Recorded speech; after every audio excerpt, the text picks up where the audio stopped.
కళ్ళు మూసినట్లయితే ప్రార్థన చేసుకుందాం. స్తోత్రం తండ్రి, మహోన్నతుడా, మహాపరిశుద్ధుడా, జీవముల తండ్రి. దేవ, మరలా నీ యొక్క పరిశుద్ధ సన్నిధిలో నీ వాక్యాన్ని నేర్చుకోవడానికి మా అందరిని కూడా నీ సముఖంలో సమకూర్చినందుకే నీకు వందనాలు చెల్లిస్తున్నాం. పవిత్ర ఆత్మదేవ, ఏ స్థలంలో ఉన్నప్పటికీ నీ ప్రసన్నతను, నీ సన్నిధిని మా మధ్య ఉంచండి. నీ ఆత్మ ద్వారా మా అందరితో మీరు మాట్లాడమని, నీ నామం గొప్ప చేసుకోమని, అల్పినను మరుగుపరిచి నీ వాక్యం ప్రత్యక్షపరచమని యేసు నామం గౌరవించున్నాము తండ్రి. ఆమేన్.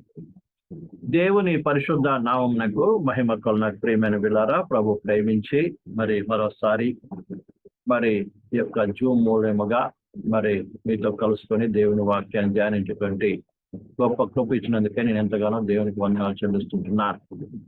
ప్రత్యేకించి మనము ఈ ప్రతి సోమవారం కూడా ఒక ప్రత్యేకమైన విషయాన్ని గురించి నేర్చుకుంటూ వస్తున్నాం. అది ఏమనగా విశ్వాస భ్రష్టత్వము. ఏ రకముగా మొట్టమొదటిలో ఆదిలో ఆరంభంలో ఏ రకముగా విశ్వాసులను దేవుని మీద ఉన్నటువంటి యొక్క విశ్వాసం నుండి అనేక విధములుగా అనేక రకాల లోక సంబంధమైన కార్యాల ద్వారా, తప్పుడు ఉపదేశము ద్వారా, నానా విధమైనటువంటి లౌకిక సంబంధించిన కార్యాల ద్వారా ఏ రకముగా ఈ దినం సంఘములో ప్రవేశించి దేవుని మీద ఉన్నటువంటి విశ్వాసం నుంచి విశ్వాసమును, సేవకులను ఏ రీతిగా శత్రువైన సాతాను తొలగిస్తున్నాడో ఆ విషయాన్ని గురించి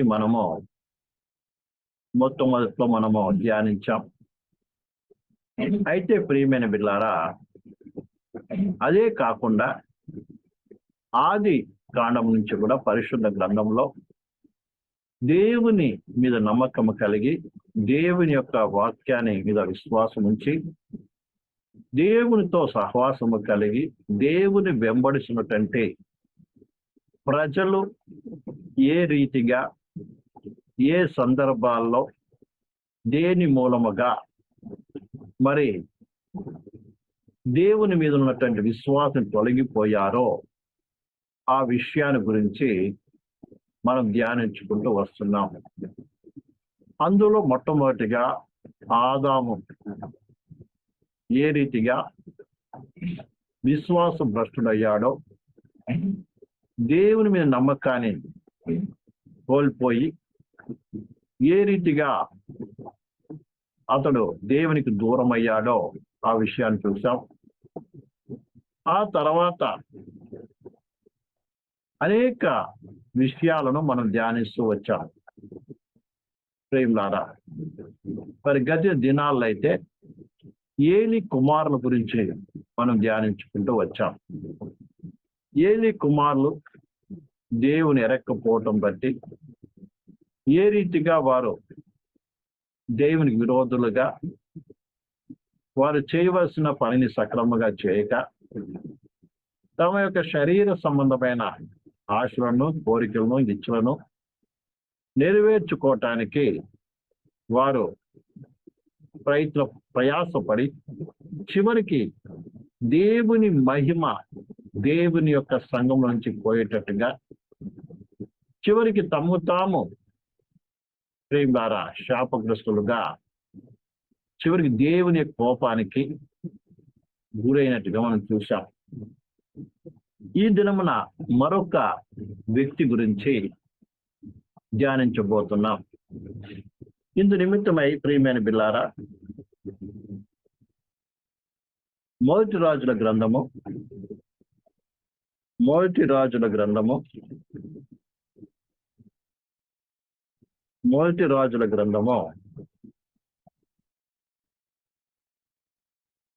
11వ అధ్యాయము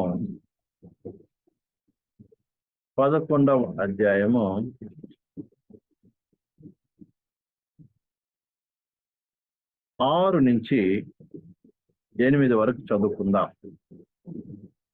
6 నుంచి 8 వరకు మనం చదువుకుందాం. ఎవరైనా చదవండి, స్పష్టముగా చదవండి. ఈ ప్రకారము సొలొమోను యెహోవా దృష్టికి చెడు నడత నడిచి తన తండ్రి అయిన దావీదు అనుసరించినట్లు యథార్థ హృదయముతో యెహోవాను అనుసరింపలేదు.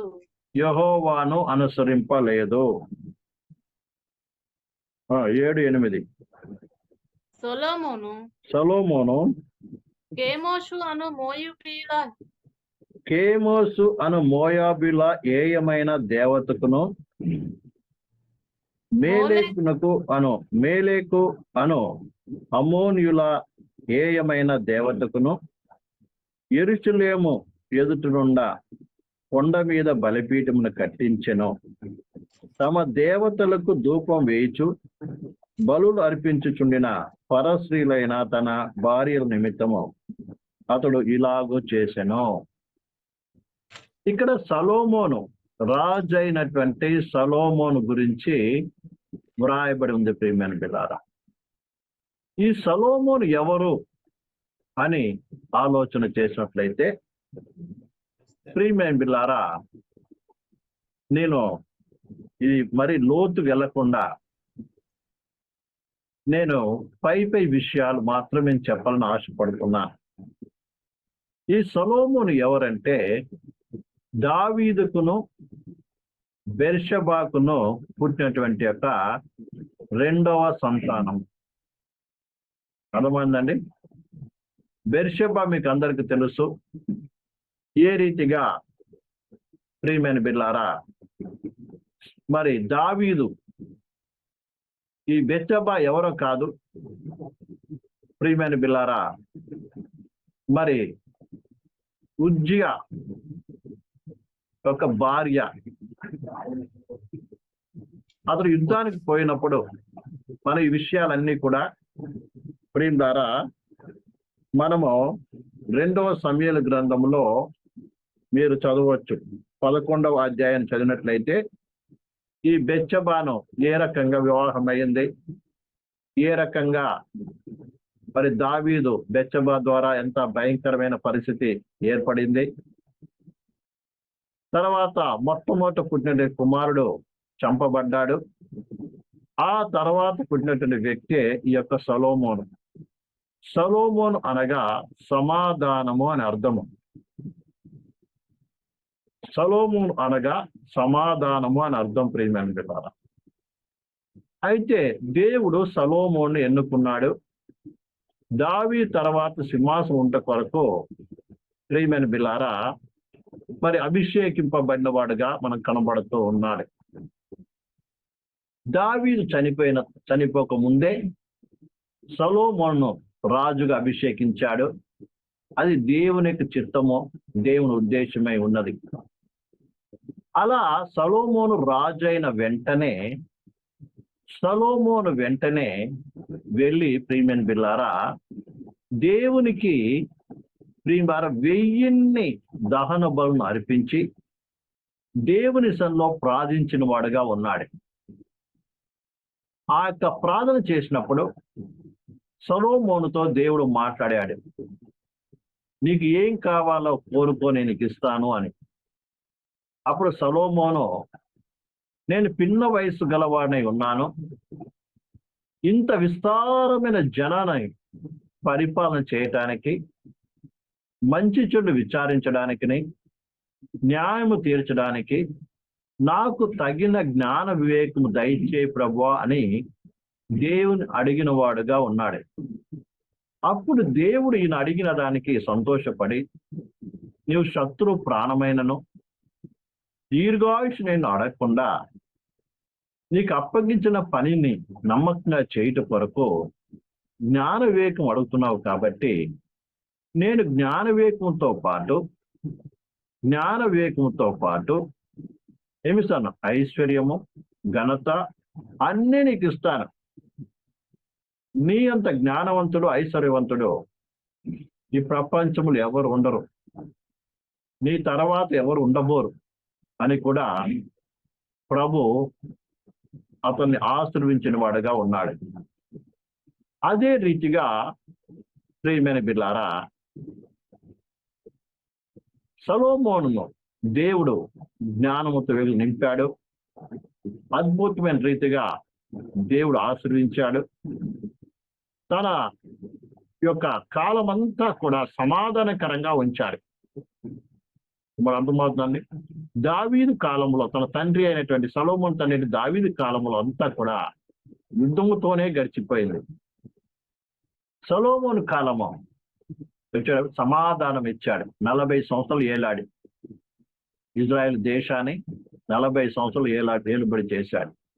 సమాధానకరంగా చేసి ఆయన ద్వారానే మరి ఆ యొక్క మందిరాన్ని, దేవుని యొక్క మహాదేవుని యొక్క మందిరాన్ని నిర్మాణం జరగటం కూడా చూస్తాం. అంత గొప్పగా దేవుడు చేసిన వాగ్దానమును సొలొమోను నెరవేర్చాడు. సొలొమోను అది ఉన్నతమైన స్థితిలో ఎదిగాడు. ఇంత గొప్ప సొలొమోను జీవితాన్ని అంతంలో చూసినప్పుడు ఇతడు విగ్రహ ఆరాధికుడుగా దేవతలకు గుడ్లు కట్టించి దేవత ఆరాధన చేసినట్టుగా చూస్తూ ఉన్నాం. మరి ఇంత గొప్ప దేవుని కలిగిన వ్యక్తి, దేవుని మందిరాన్ని కట్టిన వ్యక్తి, దేవుని మందిరం ముగించి ప్రార్థించినప్పుడు పరలోకం నుంచి దేవుని మహిమ మరి ఆ మందిరం నింపబడినడం కూడా కనులారా చూసిన వ్యక్తి. ప్రియమైన బిడ్డలారా, ఇంత దారుణంగా అన్య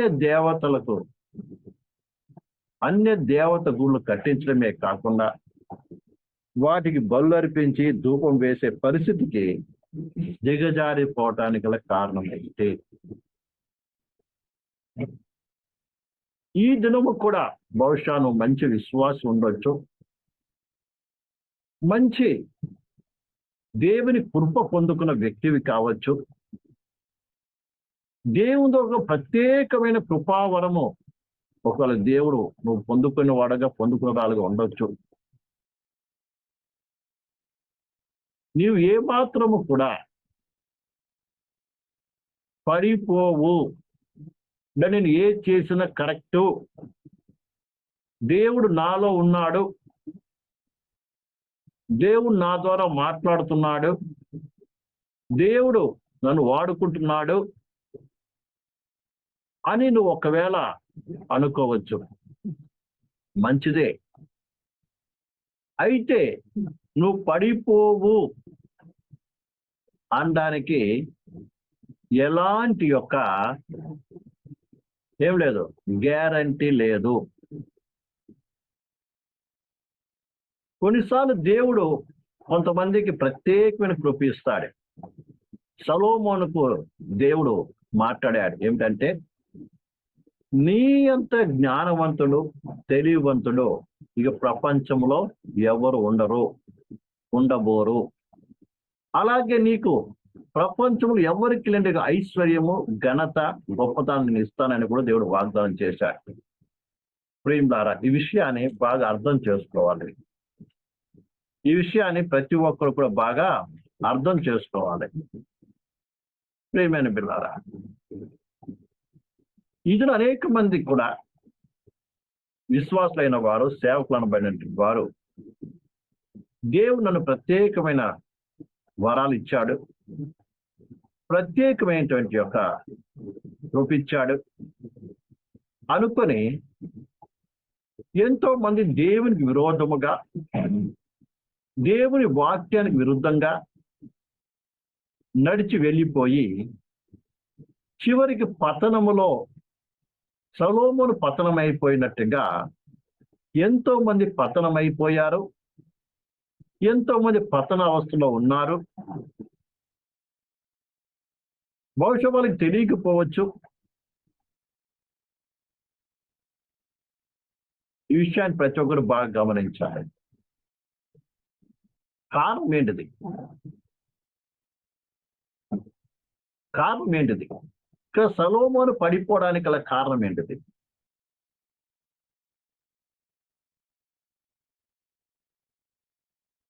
బాగా ఈ దినము మనము వాక్యం నుంచి పరిశీలన చేసి తెలుసుకోవాల్సిన వారం ఉన్నాం. మొట్టమొదటిగా ప్రతి విశ్వాసి కావచ్చు, సేవకుడు కావచ్చు, గ్రహించవలసిన విషయం ఏంటంటే ప్రతి దానికి ఒక బేసిక్ అనేది ఉంటుంది, ఒక పునాది అనేటువంటి ఉంటుంది. విశ్వాసి కావచ్చు, సేవకుడు కావచ్చు, ఒక పునాది అనేటువంటి ఉంది. ఆ పునాది మీదనే ప్రతి విశ్వాసి, సేవకుడు, మరి ఎవరైనా కావచ్చు,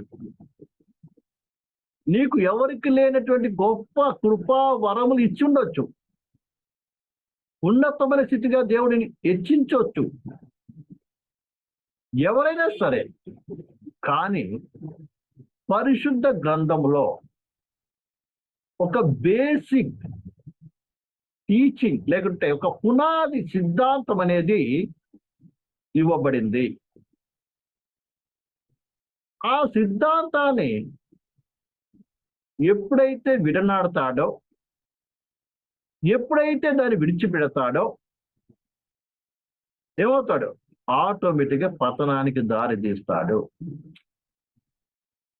ఆయనకి ఎంత మంచి కృప దేవుడు ఇచ్చినప్పటికీ, ఎంత మంచి కృపావరాలు ఉన్నప్పటికీ, బహుశా దేవుడే చెప్పి నిన్ను ఐశ్వర్యం చేసినప్పటికీ పడిపోయే ఆస్కారం ఉంది. ఇక్కడ సొలొమోను పడిపోవడానికి కారణం ఏంటంటే మనం పరిశుద్ధ గ్రంథాన్ని మనం చదివినప్పుడు, లేదా ధర్మశాస్త్రంలో మనం పరిశీలన చేసినప్పుడు, ఇజ్రాయిల్కు రాజుగా ఉండవలసిన వ్యక్తి ఏ రీతిగా ఉండాలి అన్నటువంటి ఒక పునాది సిద్ధాంతాన్ని ఇచ్చారు. ఒక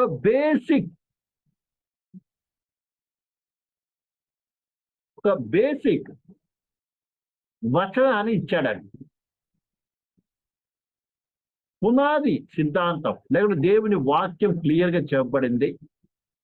ఒక రాజుగా ఉండాలనుకున్న వ్యక్తి ఏ రీతిగా ఉండాలి ఆ విషయము మనం చదువుదాం. మొట్టమొదట ద్వితీయోపదేశ కాండము 17-16 చదువుదాం.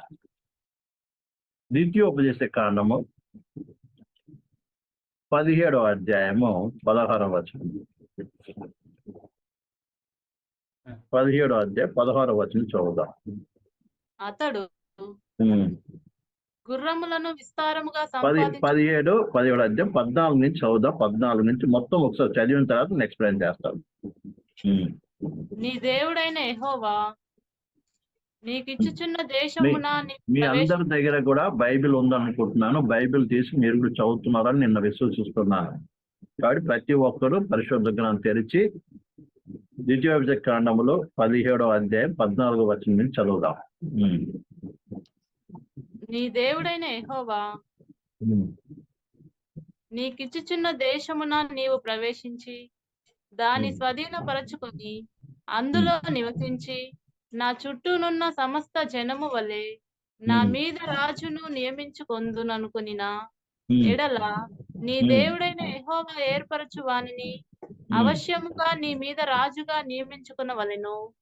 నీ సహోదరులలోని ఒకని నీ మీద రాజుగా నియమించుకునవలెను. నీ సహోదరుడు కాని అన్యుని నీ మీద నియమించుకునకూడదు. అతడు గుర్రములను విస్తారముగా సంపాదించుకునవలదు. తాను గుర్రములను హెచ్చుగా సంపాదించుటకు గాను జనులను ఐగుప్తునకు తిరిగి వెళ్ళనీయకూడదు. ఏలయనగా యెహోవా ఇక మీదట మీరు ఈ త్రోవను వెళ్ళకూడదని మీతో చెప్పెను. తన హృదయము తొలగిపోకుండునట్లు అతడు అనేక స్త్రీలను వివాహము చేసుకొనకూడదు. వెండి బంగారములను అతడు తన కొరకు బహుగా విస్తరింపజేసుకొనకూడదు. మరియు అతడు రాజ సింహాసనమందు ఆసీనుడైన తరువాత లేవీయులైన యాజకుల స్వాధీనములోనున్న గ్రంథమును చూచి ఆ ధర్మశాస్త్రమునకు ఒక ప్రతిని తన కొరకు వ్రాసుకొనవలెను. అతని యొద్ద ఉండవలెను.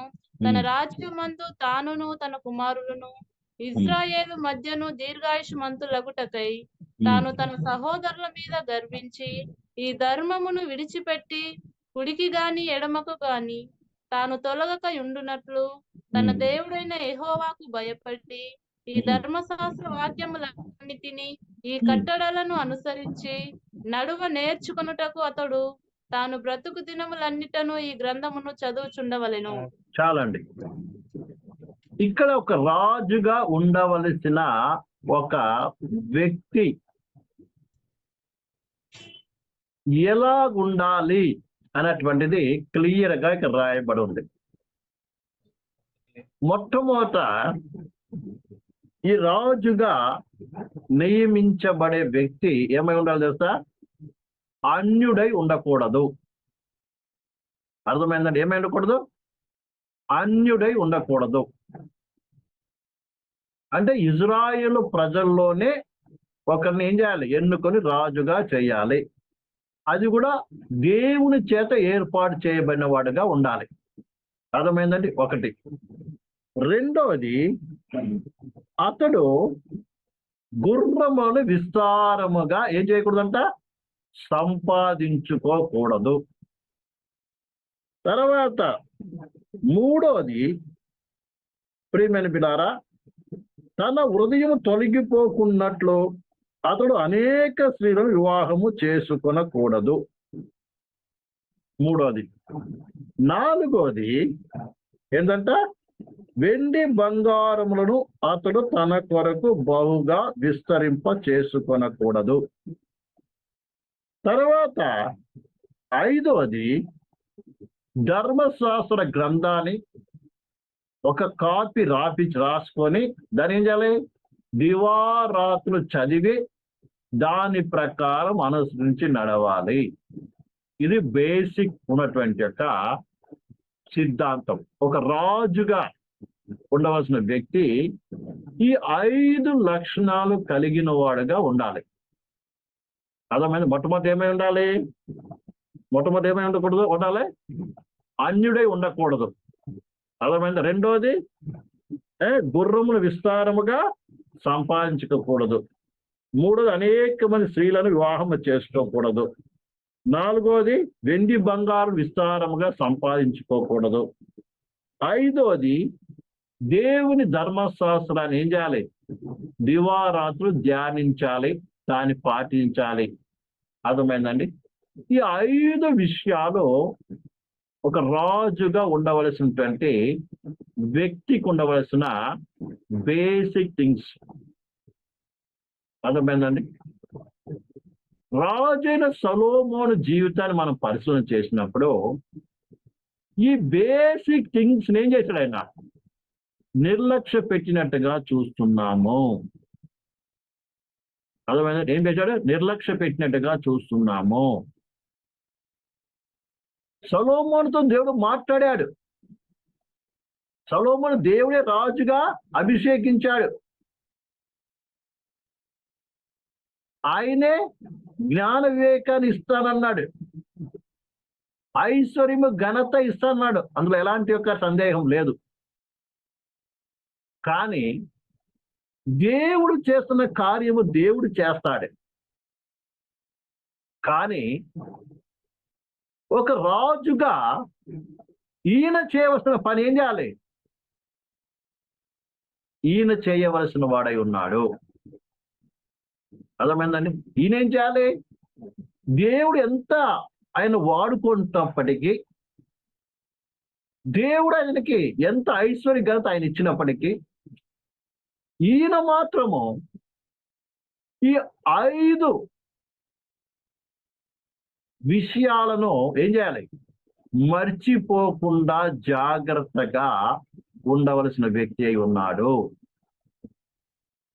అదే రీతిగా దేవుడు క్లియర్గా చెప్పాడు. ఏమని? నీవు గుర్రములను విస్తారముగా సంపాదించకూడదు. రాజు అయిన వ్యక్తి గుర్రములను విస్తారంగా సంపాదించుకోకూడదు. ఆ గుర్రాలను సంపాదించే కొరకు తన ప్రజలు ఎక్కడికి పంపించకూడదు, ఐగుప్తుకే తిరిగి పంపించకూడదు అన్నాడు. కానీ సొలొమోనుకి ఐశ్వర్యం వచ్చేటప్పటికి ఏం చేశాడండి? ఆయనకి దేవుడు ఏ ఆజ్ఞాపించాడు, రాజు ఉండవలసిన వ్యక్తికి ఏం ఆజ్ఞాపించాడో ఆ యొక్క విషయం ఏమయ్యాడు మీరుటిగా మనం చూస్తూ ఉంటాం. చూడండి, మొదటి రాజుల గ్రంథము 10వ అధ్యాయము 28వ వచనం. 10:28.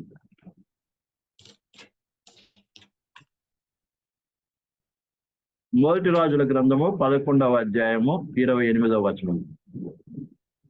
సొలొమోనునకుండు గుర్రములు ఐగుప్తులో నుండి తేబడెను. రాజు వర్తకులు ఒక్కొక్క గుంపునకు నియామకమైన ధరనిచ్చి గుంపులుగా కొని తెప్పించిరి. వారు ఐగుప్తులో నుండి కొని తెచ్చిన రథములు ఒక్కటి 600 తులముల వెండియు, గుర్రం ఒకటింటికి 150 తులముల వెండియు ఇచ్చి హిత్తీయుల రాజులందరి కొరకును అరాము రాజుల కొరకును వారు ఆదరకే వాటిని తీసుకొనిరి. అక్కడ చెప్పాడు, రాజు గుర్రమును సంపాదించుకోకూడదు, గుర్రాలు సంపాదించే కొరకు తన ప్రజలు తిరిగి ఐగుప్తుకి పంపకూడదు అని దేవుడు ఆజ్ఞాపించాడు. కానీ డబ్బు వచ్చేటప్పటికి, ఐశ్వర్యం వచ్చేటప్పటికి సొలొమోను ఏం చేశాడు? దేవుని ధర్మశాస్త్రమును ఆజ్ఞని ఏం చేశాడు? మీరాడు. ఇది మనం కూడా మొట్టమొదటి రక్షింపబడిన కొత్తలో కావచ్చు, సేవారంభంలో కావచ్చు, ఏదైనా కావచ్చు, ఎంతో భయము భక్తి కలిగి ఉంటాం. కానీ కొంచెం మనల్ని డబ్బో ధనమో వచ్చేటప్పటికి, దేవుడు ఆశ్రయించేటప్పటికి మనలో లేనిపోని కోరికలన్నీ వస్తాయి. ఏదైతే దేవుడు వద్దన్నాడో, అర్థమైందండి? కొంతమంది దేవుని వాక్యం గురించి జ్ఞానమే ఉండదు, కొంతమంది హృదయాల వాక్యమే ఉండదు. వచ్చిన ఏం చేస్తాం? ఏదైతే దేవుడు వద్దన్నాడో దాన్ని కొనుక్కోవడానికి వెళ్తాం, దాన్ని సంపాదించుకు వెళ్తాం. మీరు ఏ మార్గంలో అయితే దేవుడు వెళ్ళొద్దన్నాడో నువ్వు వెళ్ళవు, ఇతను వెళ్ళేటట్టు ప్రేరేపిస్తావు. వెళ్ళంటాం, నేను తీసుకురాలేదండి, మా వాళ్ళు తీసుకొచ్చారు. నేను కొనుక్కోలేదంటే వాళ్ళు కొనుక్కొచ్చి ఇచ్చారు. నేను వెళ్ళలేదు. నువ్వు వెళ్ళకపోయినా కూడా ఇతరులు పంపించి ఇతరులు తీసుకొస్తున్న దాన్ని నువ్వేం చేస్తున్నావు? రిసీవ్ చేసుకుంటున్నావు. ఫ్రీగా వచ్చిందండి, నేను కొనలేదు, బహుమతికి ఇచ్చాను. ఏముందండి? సైతాన్ని ఇంటికి ఆహ్వానించడానికి, క్షమించాలి, సైతాన్ని ఇంటికి రావాలంటే నువ్వు ప్రత్యేకంగా ఆహ్వానించే పని లేదండి. వింటున్నారా? సైతాన్ని ఆహ్వానించే పని లేదు, ఫ్రీగానే వచ్చేస్తుంది. నువ్వు వద్దన్నా వస్తుంది. ఇక రమ్మంటే ఎంత సంతోషంగా వస్తుందో నీ ఇంటికి. అది ఏ రూపంలో రావచ్చు, ధనం రూపం రావచ్చు, వెండి బంగారు రూపం రావచ్చు, ఏ రకమైన రూపంలో రావచ్చు. నీవెప్పుడైతే బేసికల్ పునాది సిద్ధాంతాన్ని పాటిస్తావో అప్పుడు మాత్రమే నువ్వు గ్రహించగలవు. బహుశా సొలొమోను దేవుడిని ఆశ్రయిస్తున్నాడు అనుకున్నాడచ్చు, ఇందుకే దేవుడు నాకు అవన్నీ ఇస్తున్నాడేమో అనుకోవచ్చు. కానీ దేవుని వాక్యం ఏం చెప్తుందో ఆ విషయాన్ని ఏం చేశాడు? పేడ చెవిని పెట్టాడు. ముందు గుర్రాలు వచ్చాయి, ఆ తర్వాత ఐగుప్తు నుంచి ఏమొచ్చాయి తెలుసా మీకు ప్రియమేమిలారా? కేవలం ఐగుప్తు నుంచి ప్రియులారా గుర్రాలే కాదు, తర్వాత ఎవరు వచ్చారు తెలుసా? ఫరో కుమార్తె కూడా వచ్చేసిందండి. ఇక్కడ చదవబడిన మాట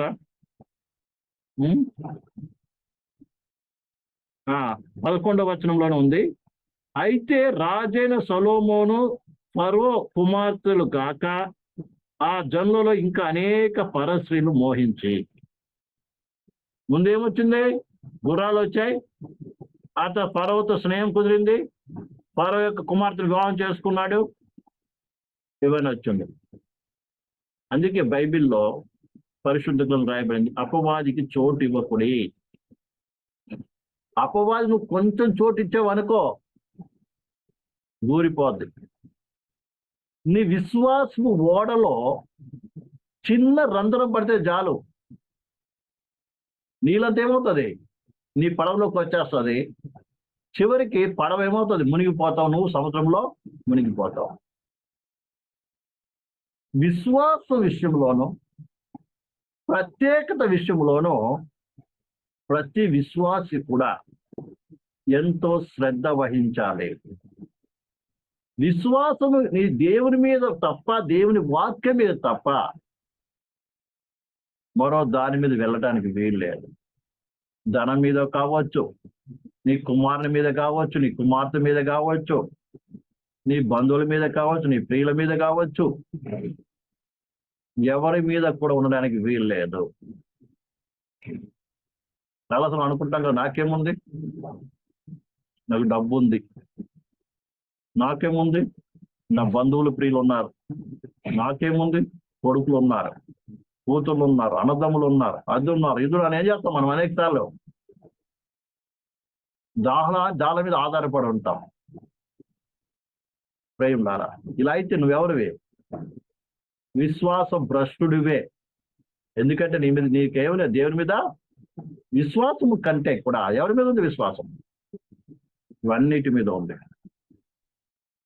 ప్రియమైన విషయాన్ని కొంత మొట్టమొదటి ఏమొచ్చింది? గుర్రం వచ్చింది. ఆ తర్వాత ఎవరు వచ్చింది?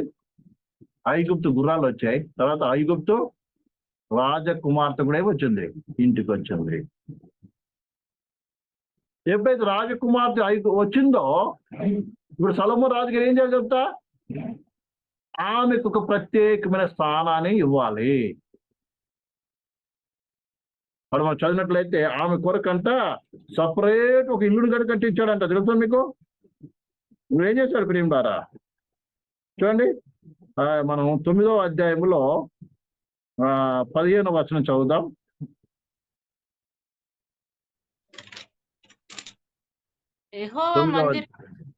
యెహోవా మందిరమును సొలొమోను నగరమునకు మిల్లోను యెరూషలేము యొక్క ప్రాకారమును ఆసోరు, మెగిద్దో, గేజోరు అను పట్టణములను కట్టించుటకు సొలొమోను వెట్టి వారిని పెట్టెను. ఐగుప్తు రాజైన ఫరో గెజెరు మీదికి వచ్చి దాన్ని పట్టుకొని అగ్ని చేత కాల్చి ఆ పట్టణమందు కానానీలు హతము చేసి దాన్ని తన కుమార్తె అయిన సొలొమోను భార్యకు కట్టనముగా ఇచ్చెను. ఐగుప్తు ఫరోనే కాకుండా ఆ ఫరో రాజు ఏం చేసిన? కట్నం కూడా ఇచ్చాడంట. తర్వాత ప్రియమైన పిల్లారా, ఇక్కడ ఇంకో చోట చదివినట్లయితే ప్రియమైన పిల్లారా, ఈ ఫరో కుమార్ చూడండి, 24 వచనం చదవండి. 24.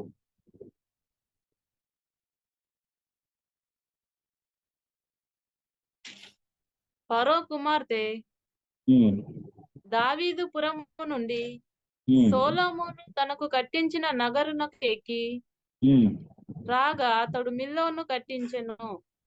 ఫరో కుమార్తె దావీదుపురం నుండి సొలొమోను తనకు కట్టించిన నగరకెక్కి రాగా అతడు మిల్లోను కట్టించెను. తర్వాత ఫరో ఏం చేశాడు తెలుసా? రాజు సొలొమోను దేని కట్టించాడంట? ఫరో కుమార్తె కొరకు ఏం చేశాడు? ఒక మిల్లోను, ఒక పురాన్ని కట్టించాడు.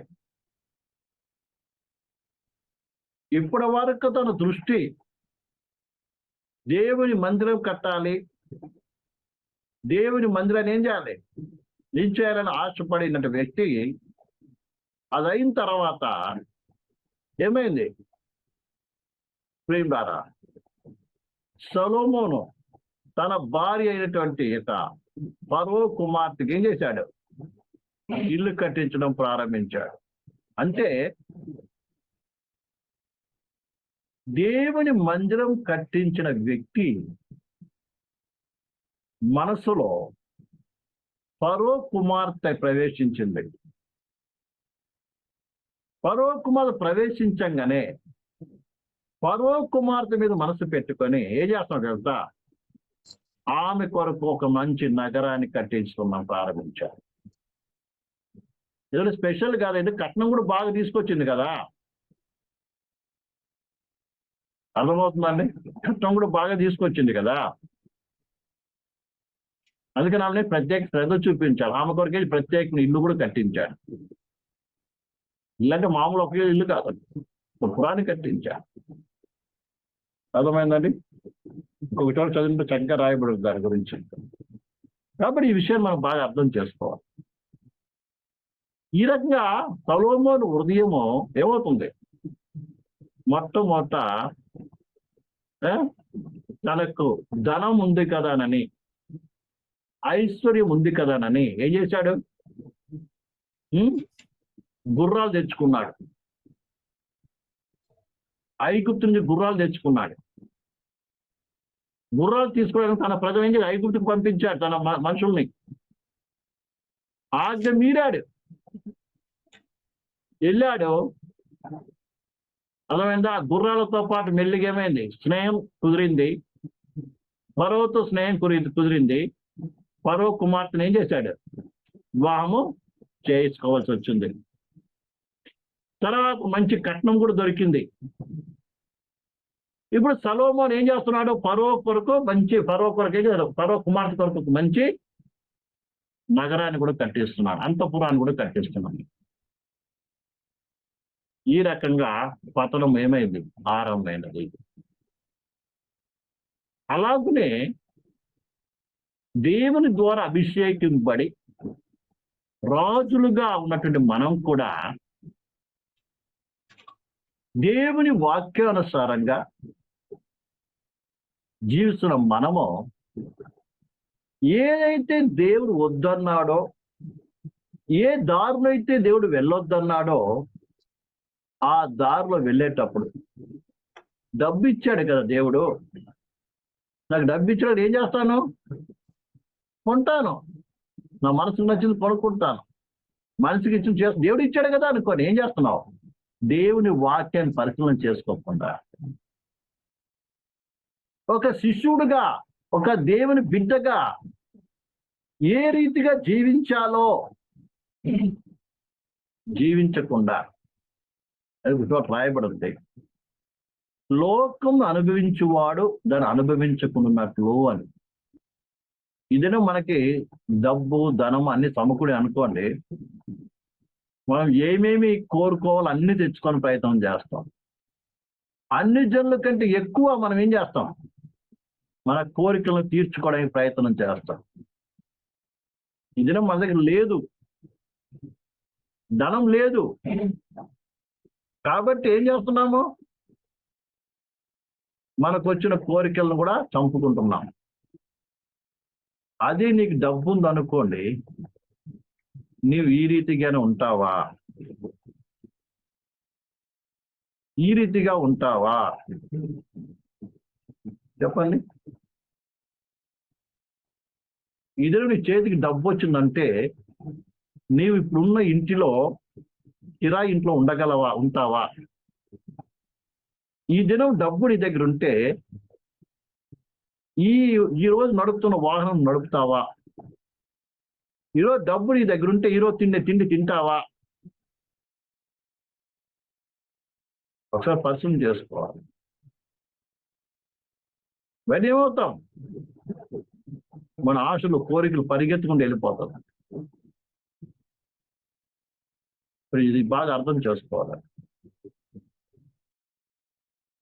ఇక్కడ బాగా అర్థం ఉంది. సొలొమోను ఆశ్రయింపడ్డాడు. దేవుడే ఇచ్చాడు, ఇవ్వలేదని కాదు. దాంతో ఏం చేశాడంటే దేవుడు ఇచ్చాడు కదని చెప్పి దేవుడు కూడదన్న మార్గంలోకి వెళ్ళాడు. తన జనులను పంపించాడు. అదప్పుడు ఏమొచ్చాయి? ప్రేమ గుర్రాలు వచ్చాయి. గుర్రాలతో పాటు ఫరో కుమార్తె వచ్చింది. ఆ ఫరో కుమార్తెతో పాటు కట్నం కూడా వచ్చింది. ఆ కట్న కాలంతో పాటు ఏం చేశాడు? ఇప్పుడు ఇంత పెద్దగా తీసుకొచ్చింది కాబట్టి ఈమెను ఏం చేయాలి? గౌరవించాలి. నాతో పాటు ఉండకూడదు. ఈమె సపరేట్గా ఈమె కొరకు ప్రత్యేకమైన ఒక అంతఃపురాన్ని కట్టించాలి. ఈ రీతిగా ఆమెను సంతోష పెట్టడానికి ప్రయత్నం చేశాడు. ఈ రకంగా ఫస్ట్ స్టెప్ ఏమైంది? పడివకు కారణమైనది. ప్రభు రాకల ఆలస్యమైతే వచ్చే వారంలో మిగతా విషయం నేర్చుకుందాం. కాబట్టి ఈ దినమున మనం పరిశీలన చేసుకున్న విషయం ఏంటంటే, సొలొమోను దేవుడే హెచ్చించాడు. దేవుడే జ్ఞాన వివేకనిచ్చాడు, తెలివినిచ్చాడు, ఐశ్వర్యం అంతా ఇస్తానన్నాడు. ఎంత ఇచ్చినా కూడా అదే దేవుని వాక్యము ఒక రాజుగా ఉండాలంటే ఎలాంటి లక్షణాలు కలిగి ఉండాలి అన్న బేసిక్ పునాది సిద్ధాంతము, పునాది ఉపదేశము ఇచ్చాడు. దానిని ప్రేమిడారా సొలొమోను ఏం చేశాడు? మీరాడు. తన పతనానికి నాంది పలికింది. తన పతనానికి నాంది పలకబడింది. అదే రీతిగా విశ్వాసం మనకి ఒక సిద్ధాంతం ఉంది, ఒక వాక్య సిద్ధాంతం ఉంది. మనం ఎవరని తెలుసా? లోకం నుంచి వేరు చేయబడిన వారం. లోకం నుంచి వేరు చేయబడిన గుంపు మనము. ఆ లోకం వేరుపైన మనము. ఈ లోకంలో మనకి ఏది ఉన్నా లేకపోయినా కూడా అర్థమైందండి, దాన్ని బట్టి మన కోరికలు, ఆశలు ఏం కాదండి పెరగకుండా లోకం ఆశించినట్లుగా, లోకం అనుభవిస్తున్నట్టుగా అనుభవించకుండా మనం ఏం చేయాలి? ప్రత్యేకించుకొని జీవించవలసిన బాధ్యత ఉంది. ఉన్నప్పుడు ఒక రీతిగా, లేనప్పుడు ఒక రీతిగా ఉండక కాదు. ఏ సమయంలోనైనా నువ్వు దేవుని వాక్యానికి ఏం చేయాలి? లోబడి నడుచుకోవాలి. విషయాన్ని బాగా అర్థం చేసుకోవాలి.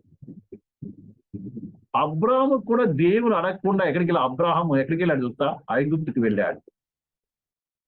ఐగుప్తుకి వెళ్ళినందుకు అతనికి నష్టం కాలేదు తెలుసా మీకు? ఏమొచ్చింది? గొర్రెలు, గొడ్లు, మేకలు, దాసులు అన్ని దొరికాయి. అర్థమైందా? అయితే ఫరో ఆ యొక్క అబ్రాహాముని వెళ్ళగొట్టాడు, కానీ ఆయన వస్తువులు తీసుకోలేదు, అన్ని ఆయనతో పంపించాడు. ఆగరు కూడా ఆ గుంపులో వచ్చేసింది తెలుసా? ఆగరు ద్వారా, ఐగుప్తుడైన ఆగరు ద్వారా ఏం కలిగింది? ఎంత భయంకర శ్రమ, ఎంత పెద్ద సమస్య. ఆ సమస్య ఇప్పటికి కూడా ఉంది. కాబట్టి ఈ విషయాన్ని మనం అందరం బాగా అర్థం చేసుకోవాలి. ఏం బాగా మనకి ఇవ్వబడిన ఉపదేశం, అపోస్తుల ఉపదేశం ఏం చేయాలి? లోబడి నడుచుకోవాలి. నువ్వు బీదవాడిగా ఉండు, దరిద్రుడిగా ఉండు, ధనవంతుడిగా ఉండు, ఏ స్థితిలో ఉండవు, నీ విశ్వాసము దేవునిలో ఉండాలి. నీ అడుగు జాడలో దేవుని వాక్యం అంశం నడిచేది ఉండాలి. దేవుని వాక్యం ఏం చేయకూడదు? మర్చిపోకూడదు. ఇది అనేక మంది మర్చిపోయారు. ఇది ఐగుప్తులో మునిగి తేలుతూ ఐగుప్తులను గణపరచడానికి, ఐగుప్తును మెప్పించడానికి ప్రయాసపడుతున్నారు. అనేక సేవకులను పడినవారు, బోధకులను పడినవారు, దేవుడు మమ్మల్ని ఆశ్రయించాలని చెప్పి మనుషులు మెప్పించడానికి, లోకాధిపతులను మెప్పించడానికి వారితో కలిసి ఏం చేస్తున్నారు? జీవిస్తూ వారికి సాగిల పడుతున్న వారిగా ఉంటున్నారు. ఒక సేవకుడుగా, ఒక అపోస్తుడు ఉండవలసిన లక్షణాలు ఏం చేశారు వాళ్ళు?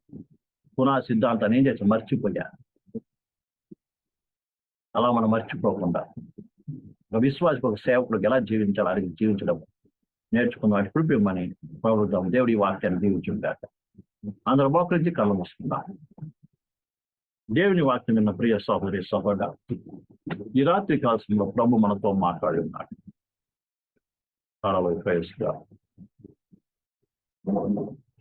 సొలొమోను ఏ రీతిగా విశ్వాస భ్రష్టుడైతున్న అయ్యాడో ఆ విషయాన్ని మనము నేర్చుకుందాం.